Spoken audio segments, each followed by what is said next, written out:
if you haven't heard about Anchor, it's the easiest way to make a podcast. Let me tell you about it. It's free, which is amazing. And there are these really cool creation tools that allow you to record and edit your podcast right from your phone or your computer. Anchor will even distribute your podcast for you, so it's easy to be heard on Spotify, Apple Podcasts, anywhere you get podcasts. And you get to make money with no minimum listenership, which is really cool. It's everything you need to make a podcast all in one place. Download the free Anchor app or go to anchor.fm to get started right away. Yoga teachers, mindfulness leaders, and energy workers, are you ready to stop side hustling and start making an income doing what you love? Welcome to the Marketing Off the Mat podcast. Each week, your host, Jessica Cross, dives into conversations with successful creatives in wellness, business, marketing, and more to uncover practical methods to take your business from A to B and have some fun along the way. Grab some tea and pull up a seat. Let's dive into this episode.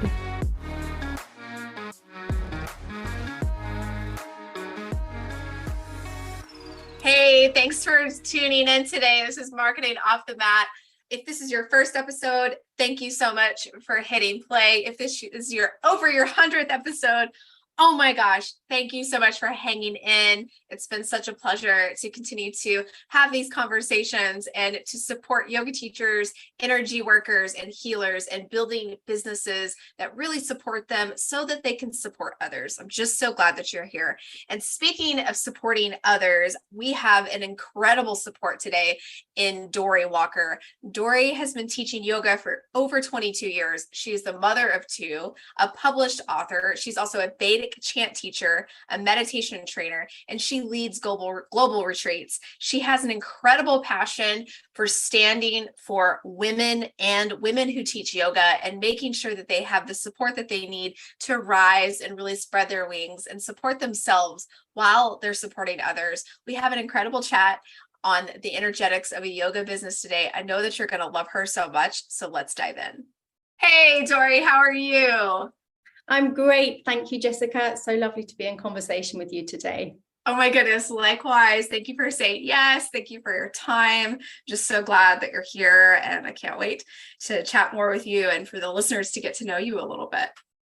Yeah, likewise. I'm looking forward to get to know you. And I think any conversations we can have to up-level yoga in any way, we are, as I always think, in any yoga conversation, ripping open a packet of seeds and sprinkling those seeds. Who knows where they'll land or when they'll get watered, but we are doing our job by sowing them. So yeah, delighted to be here. Oh my gosh, like maybe they've gotten started and I'm like, yes, tell me more. This is so good. I love that analogy. So, okay, we heard a little bit about you in your intro, but would love to hear from you. Just tell us a little bit about you, a little bit about your career journey and how it brought you to today.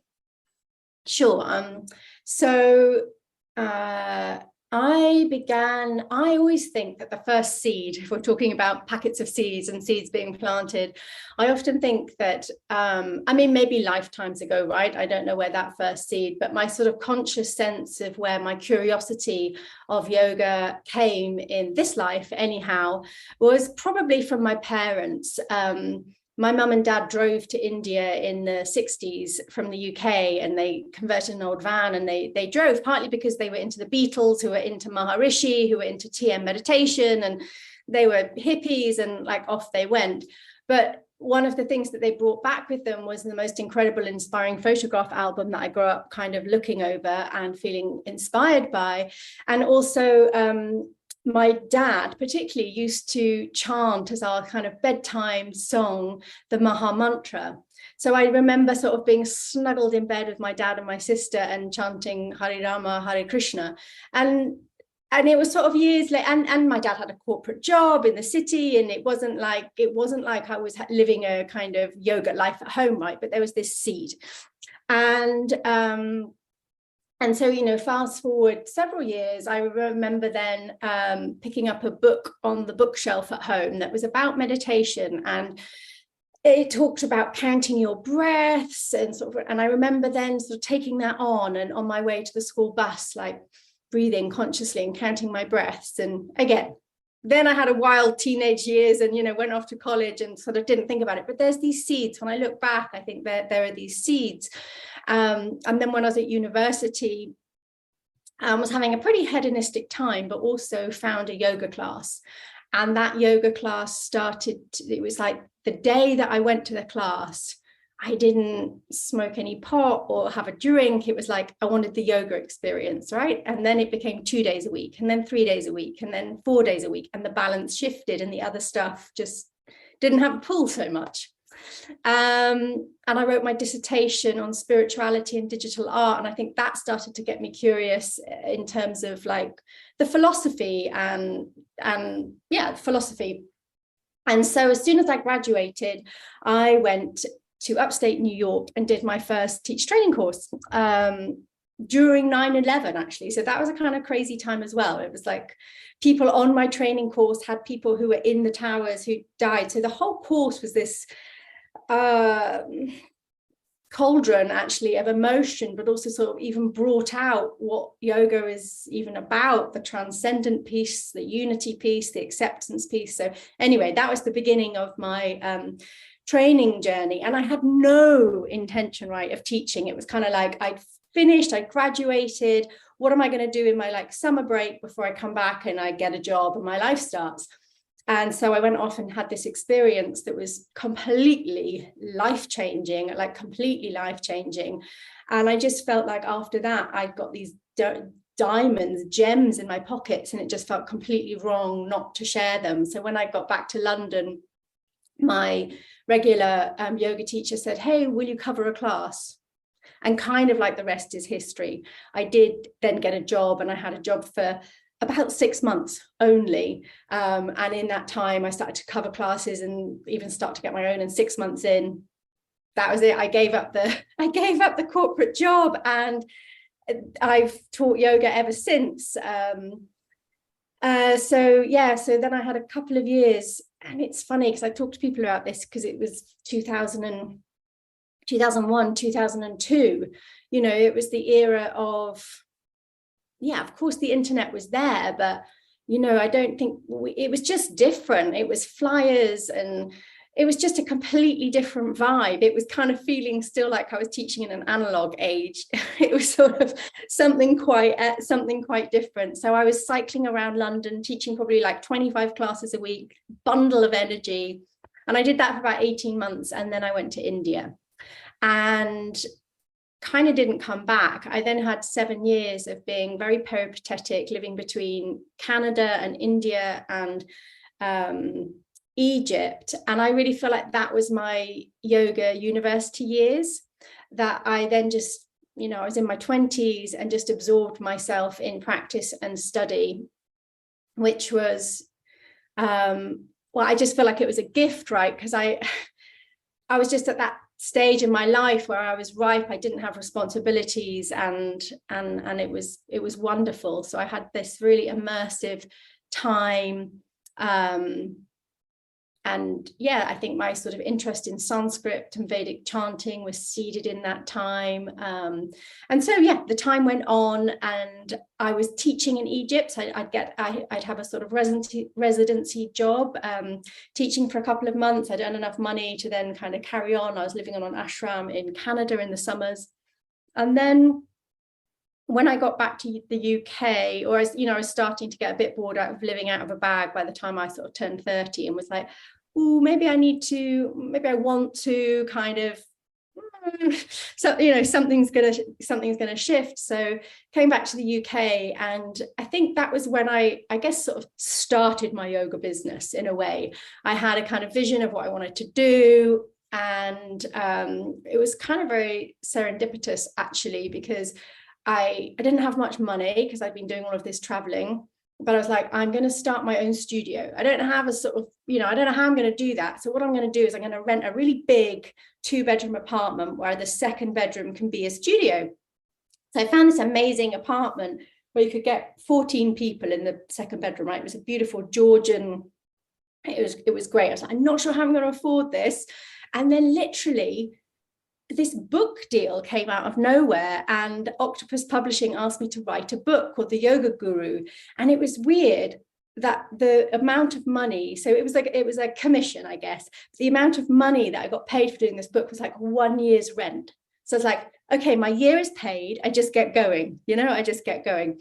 So that was fun. And I was teaching like busy, I don't know, sometimes 4 classes a day. I do 2 in the evening back to back, 1 before work, 1 at lunchtime, and kind of got stuff going and off the ground. And it was sort of small scale and grassroots, but it was like community. And on a Friday night, I'd do kirtan and cook soup. And it was really lovely. It kind of got going. And it was in that time also, I was kind of thinking, I want more. I want to go deeper. Do I go and do an MA in Sanskrit and Indian philosophy, or I want it to be really embodied and practical? And that's where I then started to really get into Vedic chanting and discovered the Krishnamacharya lineage. And it happened that they were doing a 2-year Vedic chant teacher training course in the UK, and Radha Sundarajan was flying in from Chennai for like 10-day stints. And so I committed to that, and that was perfect. And that was sort of my next bit of training, and started running my own teacher training courses as well at that time, and did that for a few years. And then it was like, okay, now I want to buy a property. I couldn't really afford a property that was big enough. So I moved the business out of the flat into a rented space. And kind of it shifted a bit at that point. And then what happened? And then I got pregnant a few years later, I think, and then things shifted again into, I'd always been running retreats. Like, retreats had always been a feature right back from 2002, when I did my first retreat, like a year after I first did my training. But I kind of had a baby, and I was like, okay, teaching 15, 16 classes a week. And I had lots of private clients at like 6:45 in the morning. It just wasn't going to work anymore. So it's like, okay, time to shift. So I collaborated with an already established yoga retreat business and amalgamated my retreats into them. And then spent the next 7 years, I just stopped doing it really at the beginning of this year, building up a UK retreat business. And I was sort of bit behind the scenes, quite a lot on my laptop. And this is a bit of sort of non-energetic alignment. It was aligned at the beginning because I was like, this is perfect. I've got 1 baby and then got another baby. What can I do on my laptop at any time of day, kind of from home? I know how to administrate retreats. That's great. I'm still kind of in it, but it doesn't rely on me being at the top of my mat at antisocial hours, talking. So I, in collaboration with this retreat company, built the UK side of the business up, which I stepped away from earlier this year because it was one of those things that on paper it didn't make sense, but in my heart, energetically, it was just not the thing I wanted to do anymore. Excel spreadsheets, which is, it was basically, okay, the administration of it was a lovely subject and great, but at the end of the day, it was on my laptop doing spreadsheets, and it was great while I was in nappies and breastfeeding, but I kind of, it was time to move the business away from that. And then, so what else has sort of happened? And then since the pandemic, the business has become quite digital. And I think maybe really up until having kids, I had maybe the mindset of feeling like, as long as my yoga can support my lifestyle and my freedom to travel, which I always continued to do. So even while I was sort of teaching from home and doing all of that, I would still go off to India once a year and sort of have some time. And it allowed me to save up enough money to get a deposit to buy an apartment and stuff. So it wasn't like it was kind of cramping me, but it was like, as long as my lifestyle could kind of be maintained. And then when I had my girls, it really was something shifted in me of like, if I want to be able to turn around to them and say, you can do anything you want to do, you can absolutely follow the thing that lights your heart up, and have that thing be the thing that, sends you to college and sends your children to college and does whatever. there's just a mindset shift to kind of embody that CEO and actually go, this is a business. How do I then treat this as a business and allow it to grow into its own thing? And I think that was, and as sort of out of that has grown a real sort of desire in me to champion other women, because I think for a long time I did have a mindset that was slightly attached to some of the yoga world mindset of this thing that actually, if you're a yoga teacher, you have to sort of slightly resign yourself to poverty and scarcity. And it was just like, okay, that wasn't really going to work anymore. Yeah, you know, I had more mouths to feed and aspirations, absolutely, and desires of how I want to bring them up, and that needs money. So great, let's turn this thing into a profitable business. So certainly over the last 5 years or so, I've moved a lot more into mentoring. I invested massively in myself in a way that made no sense, absolutely no sense. Like, I thought I was going to throw up when I kind of invested in a mentor for a year that made, helped me scale my business and upgrade my business and my mindset and really get focused on what are the goals here. And out of that, I've had such huge quantum shifts and bounds, a bit like the gems in my pockets all those years ago. I have that same feeling of, if I can do it, you can do it, you can do it, you can do it. So, let's share this love and elevate the status of yoga teachers to be, hugely prosperous if that's what they desire. Oh my goodness. So I absolutely just love your story. It was so interesting to hear just kind of all the twists and turns. And, we were talking before we hit record, those that are listening, we're kind of talking about the different phases of your business. And as you were kind of moving through different phases and seasons in your life, how your business kind of also went through a similar, twist and turn on the journey. And that I just love it. It's fascinating. And you took little pieces and parts of you, like the gems that are in your pockets, and they have kind of informed each step and each new season that you stepped into. It's awesome. I love it. Yeah, no, and I think the thing that continues to inspire me is again, certainly within the last 15 years, it wasn't maybe so much for I would say the first sort of 5-7 years of my yoga journey, I was taught a lot by men. I was even in kind of institutions that were quite patriarchal, and then there has been a shift. So it's like my current asana teacher, she's 82. I mean, she was one of Iyengar's very first female students. She's an incredible woman, and somebody else I learned with as well, she's in her 80s. Radha, my incredible chant teacher, she actually died of COVID last year, but she was in her 70s. And so like these incredible women that have been doing it for multitude of decades that are that kind of inspiration. It just makes me feel so excited about the future. Why would one want to retire? So yeah. I think that's when you're into your dharma, your path. Is that thing is like you can't even imagine retiring. No, I mean, obviously you got to do it, and again, it gets to evolve in a different way. But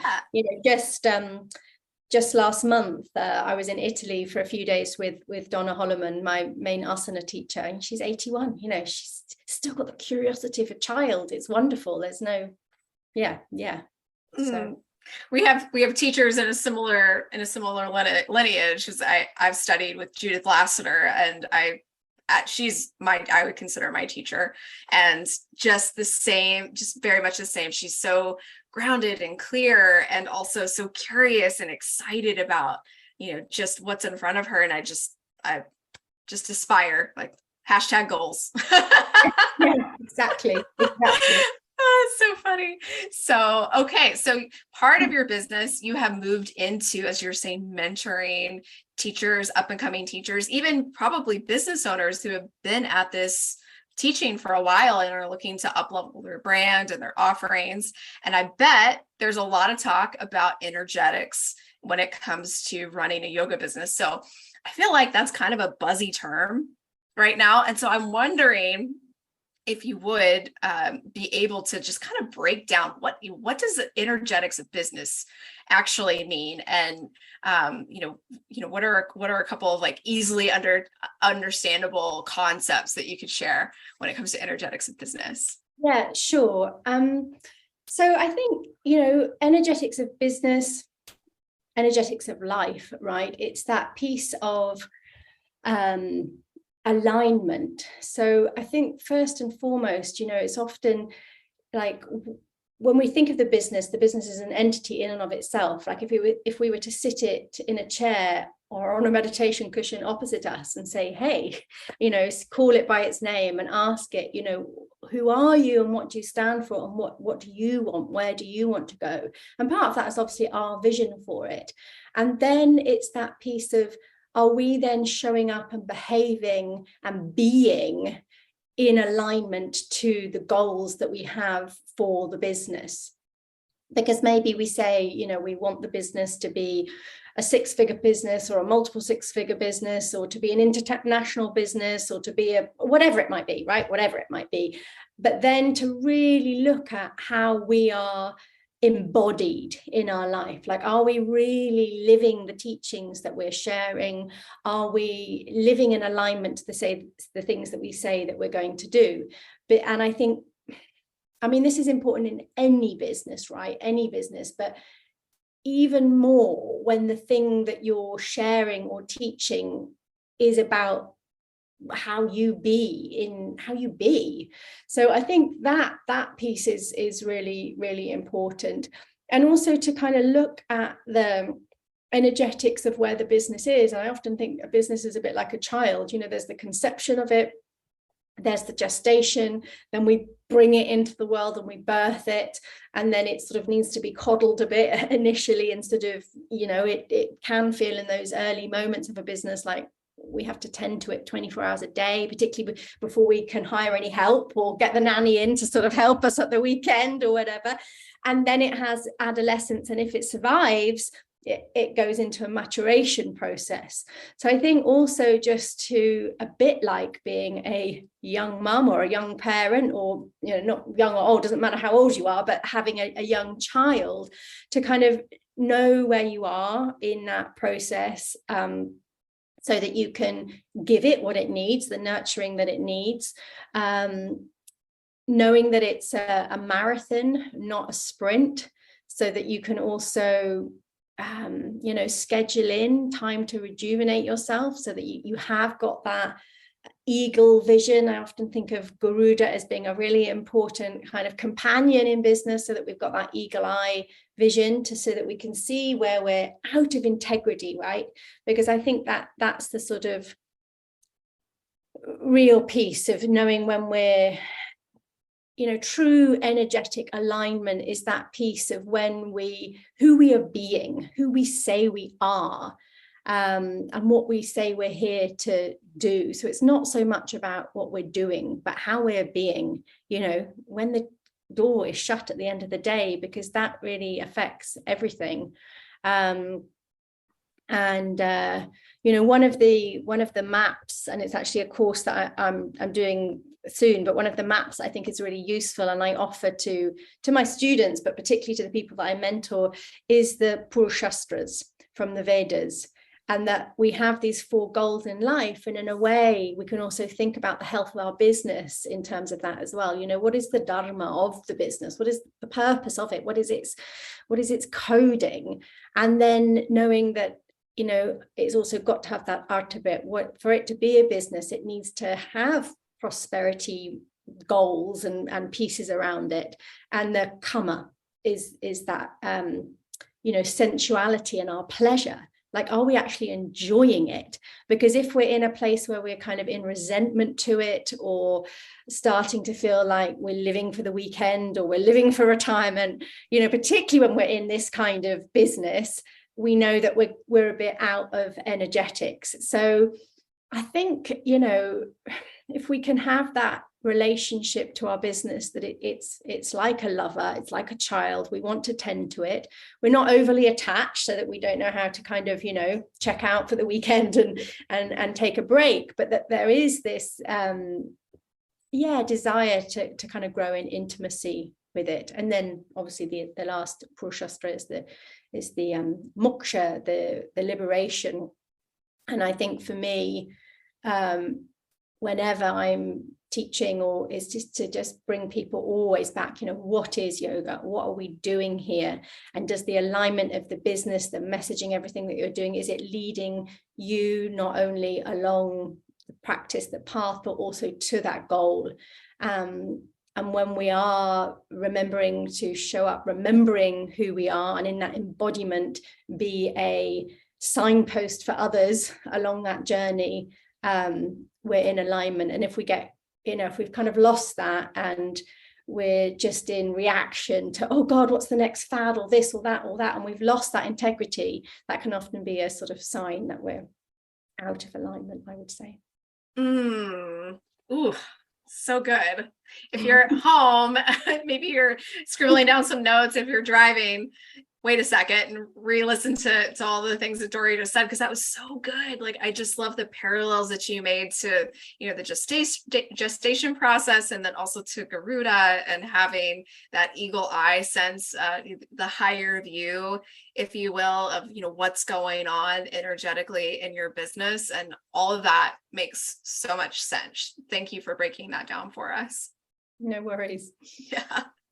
So, all right. So one of the things that is kind of coming up for me as you were, talking us through all of that is like, we were talking about the reactionary, following trends, or, just having to continually react to things in our business. And, I think that would potentially be a sign of misalignment, as you were kind of talking about. So if someone's listening and they're like, oh gosh, that, really resonates with where I am in my business. I feel like I'm constantly reacting, or I'm feeling a little misaligned and working for the weekend, so to speak. Like, what would you offer to somebody who's listening? A couple of tips to kind of recenter and, potentially realign or start fresh even.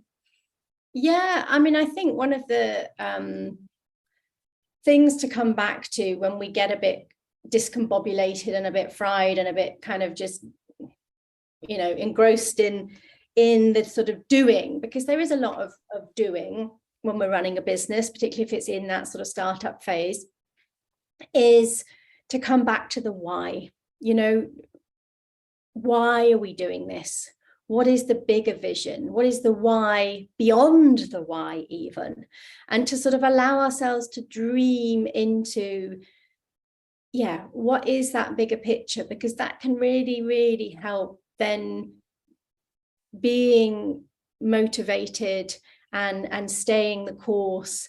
And I think as well, sometimes,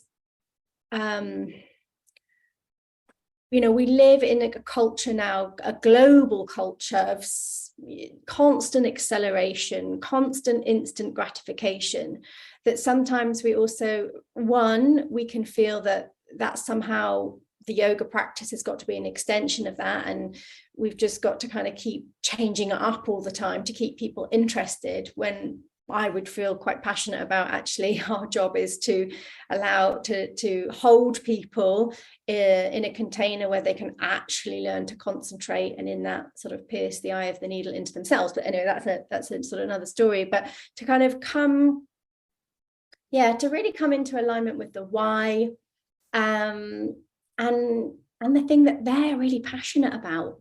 And to also, I think that the easiest thing to share is the embodiment piece. So, if, I don't know, what's a faddy thing, if goat yoga is faddy, or we can make up anyone, right? Because they're all there. Or hot power yoga only in pink on a Sunday is the fad thing, or whatever.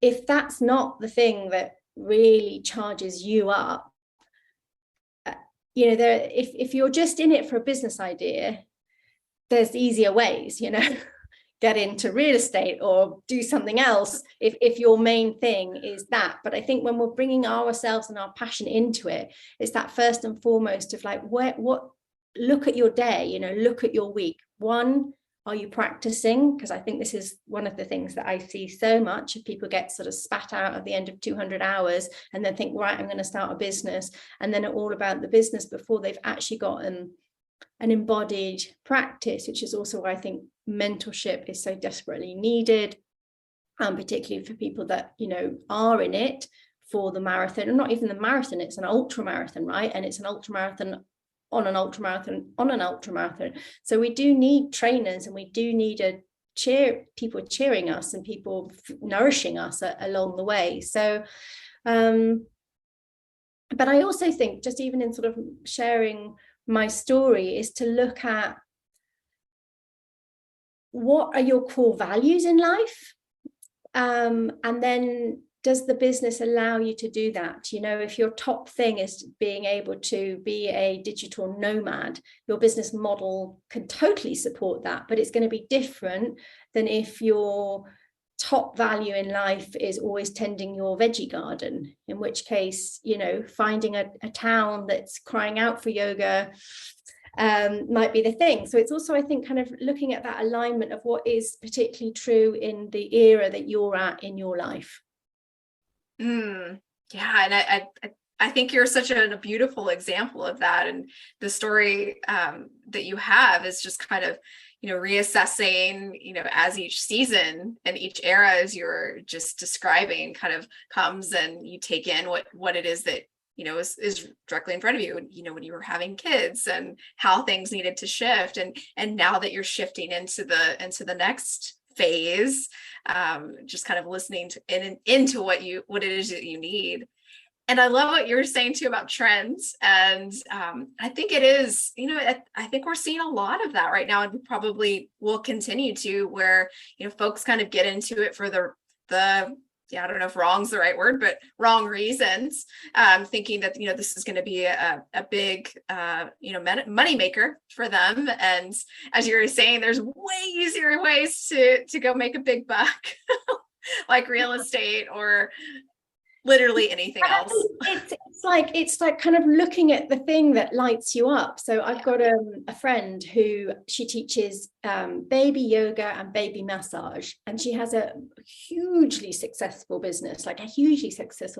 And of course, because of the subject matter, she has a constant supply of fresh students. That's wonderful. Like, she lives it.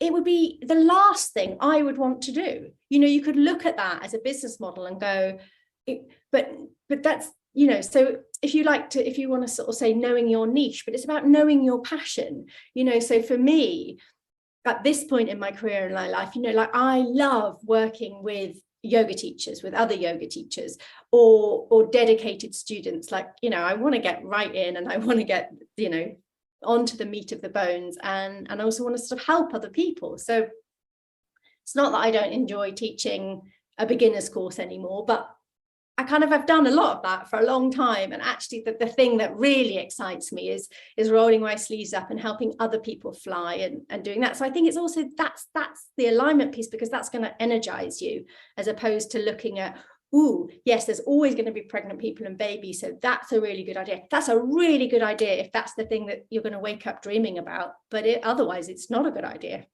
Oh yeah, you totally nailed it. The same can be. There's always going to be goats. So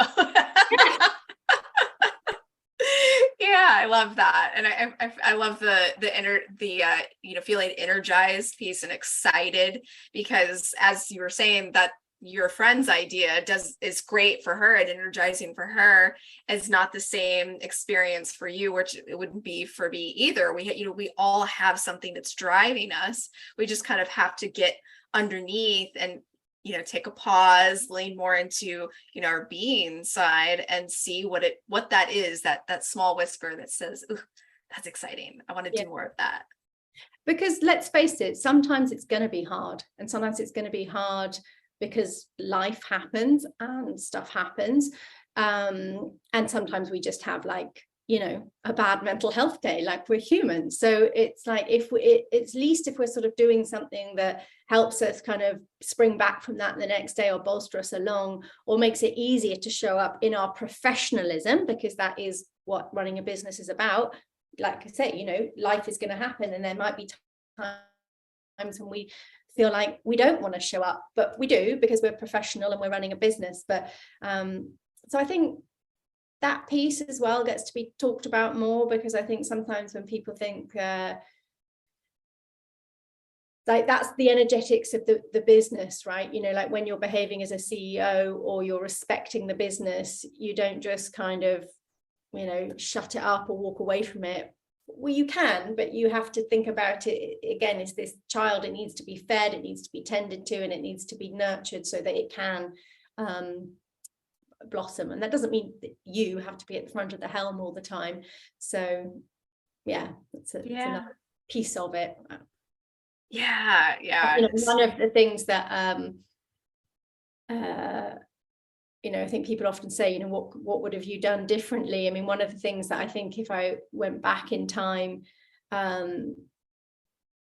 is always hire before you're ready. Like, get a VA or a PA or whoever it is, normally before you're ready, before you need the help, because it frees up, you to be in your zone of genius and do your thing. So, but that's about the vision, right? And it's like how some people don't want to do that. So it's also really knowing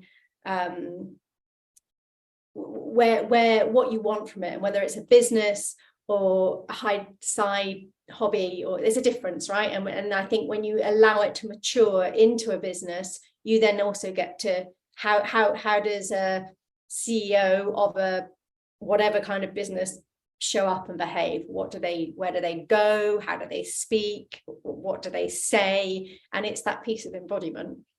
And I love what you mentioned about kind of having the side hustle or whatever it is, because I know, I did the side hustle for a long time, and it was a really good experiment to make sure that was something I wanted to step into full time. And if you're listening right now and you're in that place, it's okay. It's okay to say, you know what, I think maybe I don't want this to be a business. I want it to be, something smaller that's just for me. So I don't need to hire a VA or, outsource in any way. That's totally okay. But as you were saying, is like kind of know the difference and get clear with yourself on what the intention is if you're going to allow it to mature into a business, you'll have to be able to step into that CEO role and really, bring in help and take feedback and show up when things are tough, because that's what it is. It's still work. It's still a business. Absolutely. And getting comfortable with failure. And I think, certainly as my business has become more online and digital, really getting okay with being visible and people not liking what you're saying, and people are going to not like you, whatever. So you might as well get on and do the thing that you want to do anyway. But I think there are some of those things that for some people, they just go, I just, and then it's fine. It's like, nobody's got a gun to our head saying we have to do this or not, but just kind of being aware that if you do want that, you can absolutely, 100%. And that's why I want to support anybody that wants to do it. You can have the whatever business you want, you can make it into whatever you want, and it can be hugely abundant and prosperous. But like any business, whether you're whatever it is, you've got to treat it like that and give it the support so that it can have wings and fly. And if it's your part-time Saturday job, or you don't have to, or you don't have the need to, or it's the secondary family income because you're doing something else, all of it's totally fine. But I think it's when you're choosing, no, this is what it is. It's also making the space, clearing the space so that it can grow. Yes. So I can so resonate with that. It's so good. So tell us a little bit about what you have coming up. And, I know you're really passionate about supporting yoga teachers, and I know we have many listening today. So how can they work with you? And just tell us a little bit more. Yeah, sure. So one of the things that it kind of just came to me like, oh, this is the thing. I've got another thing that came to me recently. I just had a couple of days in Scotland in a cabin on my own, and it's going to have to come later in the year, this other course, which is about meditation, mantra, movement, and manifestation, which I'm really excited about, but I haven't fully downloaded it. But the thing that's coming in January is the Radical Alignment Salon. And it's really based on the teachings of the Purushastras, which I spoke to a little bit earlier, which is, I think when we're in business, it's like looking at all of it, because we know that how we are in our parenting or our intimate relationships or our friendships, like how we are there shows up in our business when we are our business. So really looking at that, and particularly around the piece of so it's the Purushastras, but then I call them what is your purpose, your passion, your pleasure, your prosperity, and peace. And what is it that means that, so it's really all about yoga off the mat, but how that gets to also translate into your business. So looking at that kind of purpose, how can we activate our passion so that purpose is really done purposefully and on purpose. And then the prosperity is like looking at our money mindset. Where's that being inherited ancestrally, familially, societally, even in the kind of like yoga world? How is that viewed as sometimes being good or bad, or, you know, all of that stuff, so that we can clear it, so that we can really be in alignment. So that's part of the piece. And the pleasure piece. So this is a program just for women. It's a radical alignment salon just for women, and to really look at the pleasure. You know, this is about being in the energy of the divine feminine and our ability to also sit back and receive. And that's one of the things about being in business as well, like allowing people to pay us, allowing us to receive, to just receive. And where is it through, may even be through yoga lineages or religion, again, society, ancestrally, that somehow we've been shamed or cut off from enjoying pleasure, whether that be through art, music, sexuality, food, but just really unpacking that to see where do we self-censor or shame ourselves to not even allow ourselves to be in that divine feminine receptivity.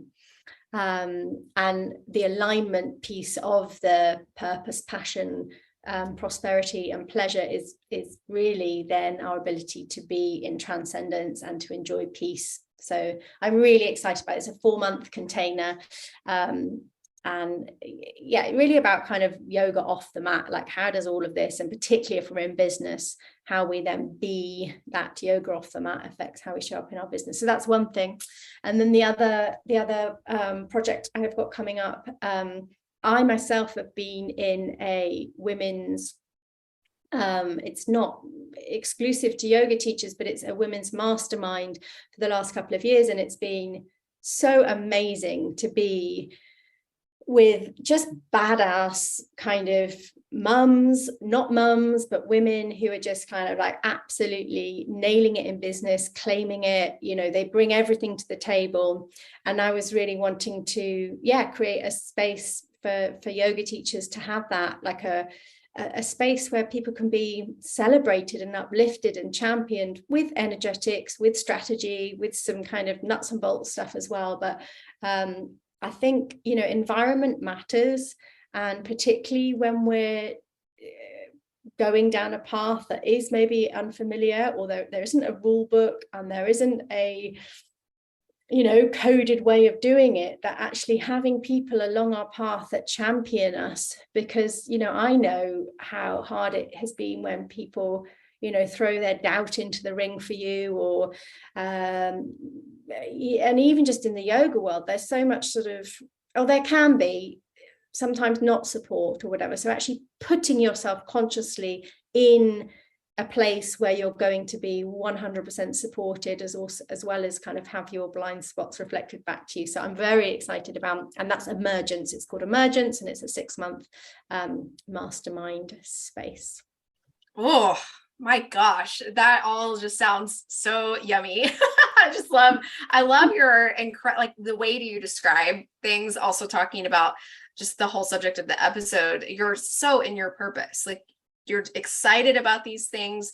These are containers that you've been in yourself, and you're bringing, as you said, the gems in your pockets to your teachers. And it just shows, like, in your voice and on your face too. I'm just lucky I get to see your face as we're talking.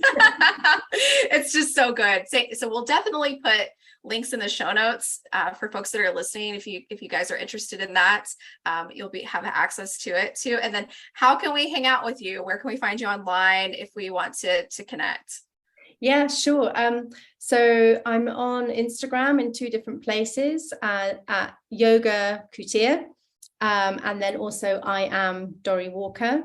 I also have a Facebook group, actually. That's a really nice place to come and hang out, called the Yoga Practice Hub of Inspiration and Integration. It's a free group and I go live in there once a week, and sometimes extra things, but that's a nice space to come and be. And it's about elevating the practice, and I'm all about the full spectrum yoga practice. So we talk about asana to samadhi and all the way through, and those the yamas and niyamas, and really how we kind of show up and be in life. So those spaces, I guess, are first port of call.